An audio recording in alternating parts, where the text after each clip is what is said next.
Hi, welcome back to my channel. How are you? Now, see you again in this video.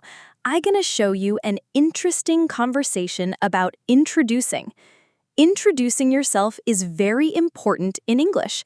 It helps you make new friends and talk with new people. When you introduce yourself, you can say your name, age, where you live, what you do, and what you like. Practice slowly and with a smile. Don't worry about mistakes. Just try. I hope you will learn. Let's get started. Hi, Hello, what's your name? I'm David, and you? I'm Emma. Nice to meet you. Nice to meet you too. How old are you? I'm 21 years old. And you? I'm 18. Where do you live? I live in New York. How about you? I live in London. Oh, that's nice. Where do you study? I study at a private school. Me too. What do you like to do? I like playing football. And you? I like writing English. Wow, cool. Thank you.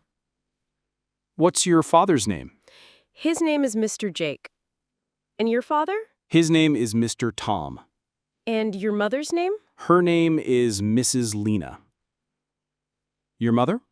My mother's name is Mrs. Kate. Nice family. Thank you. I'm happy to meet you. Me too.